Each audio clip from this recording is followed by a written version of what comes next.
अस्सलामुअलैकुम students, welcome back.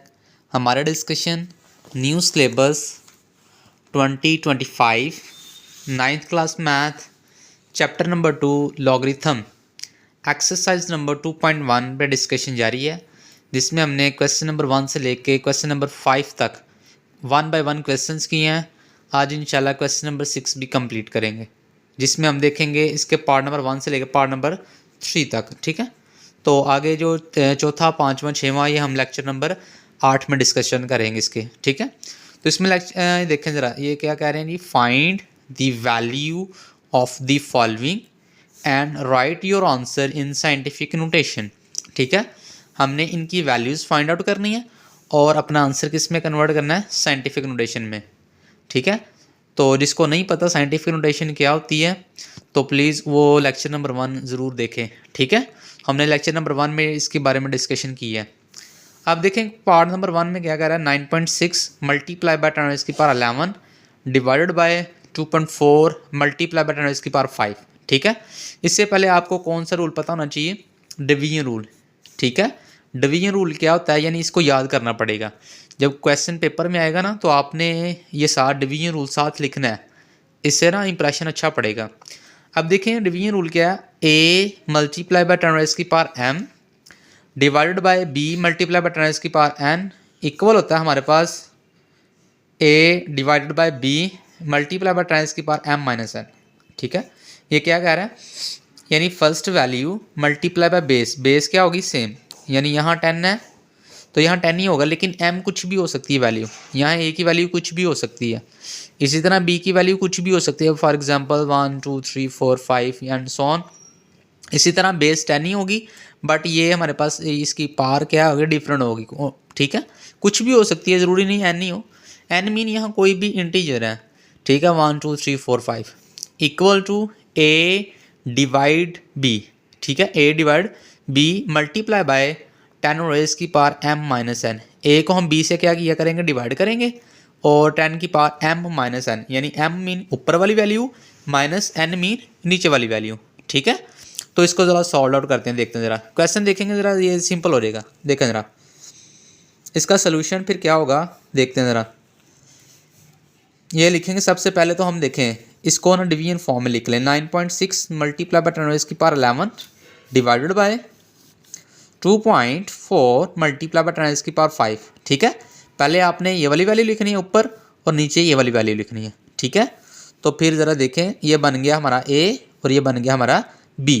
ठीक है, अब इसको ज़रा देखते हैं, ये आ जाएगा 9.6, यानी इक्वल यहाँ से देख के करें। a को b से क्या करना है, डिवाइड, यहाँ b हमारे पास है 2.4। ठीक है, मल्टीप्लाई बाय 10। अब देखें ऊपर क्या होता है m, नीचे क्या होता है n, तो फिर क्या करेंगे, m मीन यहाँ क्या है 11 है, माइनस n मीन यहाँ क्या है 5 है। ठीक है, तो अब देखें ज़रा इसको डिवाइड करें, तो फिर देखते हैं आंसर क्या आता है,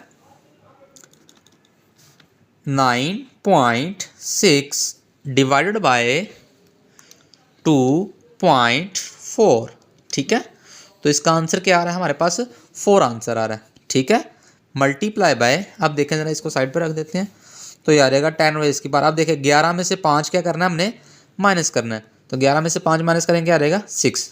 तो ये देखें हमारा पहले ये ना साइंटिफिक नोटेशन में लिखा हुआ है। ठीक है, अगर साइंटिफिक नोटेशन में आंसर ना था तो फिर हमने इसको पहले साइंटिफिक नोटेशन में कन्वर्ट करना था। ठीक है, तो इसका ज़रा पार्ट नंबर 2 देखते हैं।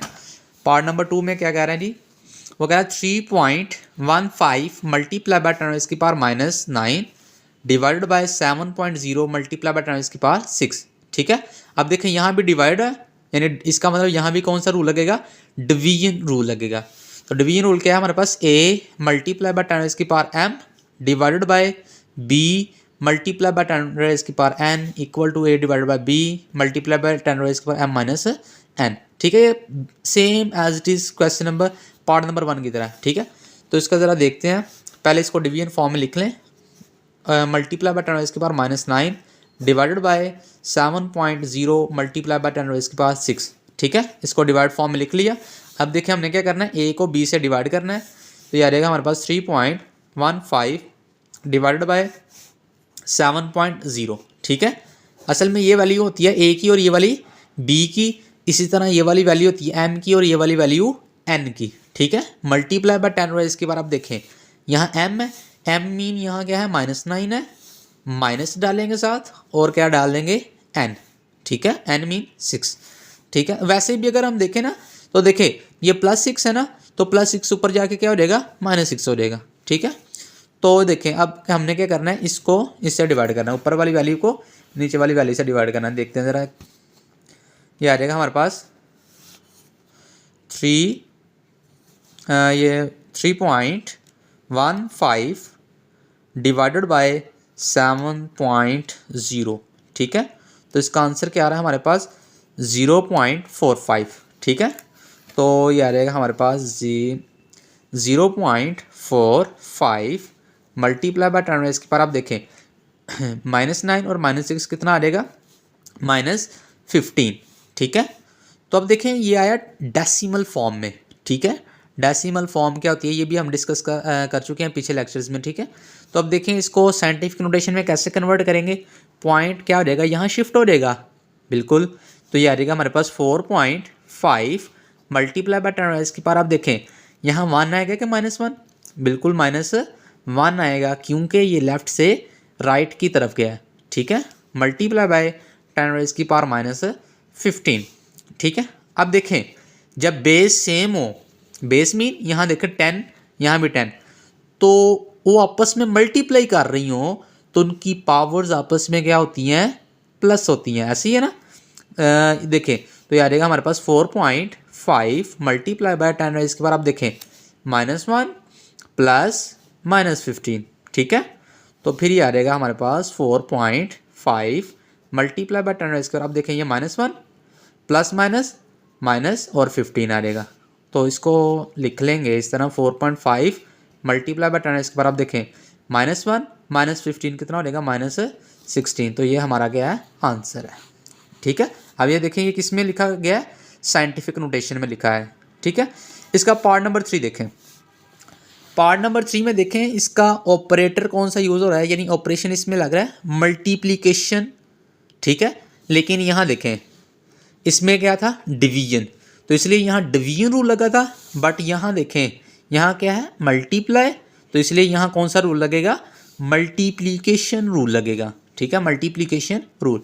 तो मल्टीप्लिकेशन रूल क्या है, a मल्टीप्लाई बाय 10 इसकी power m multiply by b multiply bye 10 इसकी पावर n इक्वल होता है a को b से मल्टीप्लाई करेंगे और 10 m प्लस n, यानी इसको और इसको हम आपस में क्या कर देंगे एडअप कर देंगे। ये हम यही बात कर रहे हैं असल में ना, ये जो पीछे हमने किया ना, जब बेस सेम हो तो उनकी पावर्स आपस में क्या हो जाती हैं प्लस, वो एक्चुअली ना है मल्टीप्लिकेशन रूल है, ठीक है।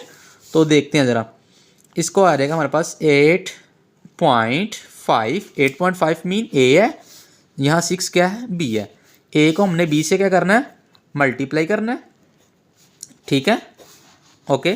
तो अब देखें मल्टीप्लाई बाय 10 रेज़ की पर आप देखें यहाँ ये क्या है हमारे पास m है, m मीन यहाँ 6 प्लस n मीन 15। तो ये आ जाएगा हमारे पास, ज़रा कैलकुलेटर से देखते हैं इसका आंसर क्या आ रहा है। इसका आंसर देखते हैं 8.5 मल्टीप्लाई बाय 6, ठीक है। तो ये क्या आ रहा है हमारे पास 51, ठीक है।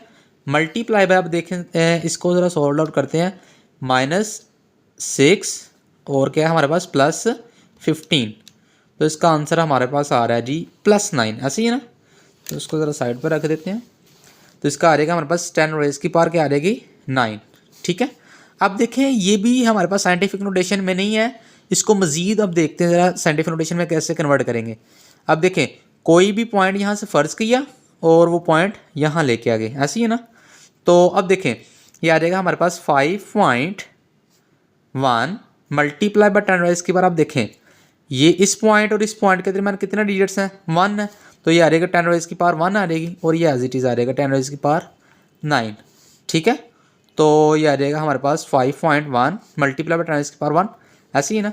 अब देखें इसको मज़ीद सिंप्लीफाई करते हैं, अब देखें बेस सेम है, यहाँ भी 10 रेज़ की पावर 1 है, यहाँ भी 10 रेज़ की पावर 9, यानी यहाँ 10 है, यहाँ भी 10 और वो आपस में मल्टीप्लाई हो रही हैं, तो इनकी पावर्स आपस में क्या हो जाएंगी, एडअप हो जाएंगी। तो ये आ जाएगा 10 और आ जाएगा 1 प्लस और 9 हो जाएगा। तो ये आ जाएगा 5.1 मल्टीप्लाई बाय 10 की पावर 10 हो जाएगा। ठीक है, तो ये हमारे पास क्या है, इसका रिक्वायर्ड आंसर है। तो आज के लिए बच्चों इतना ही। अगले लेक्चर में हम डिस्कशन करेंगे इसके पार्ट नंबर 4, 5 और 6 की। ठीक है, अगर आपको आज की वीडियो अच्छी लगी है तो प्लीज़ लाइक और सब्सक्राइब ज़रूर करें और अपने दोस्तों में भी शेयर करें। ओके, अल्लाह हाफिज़।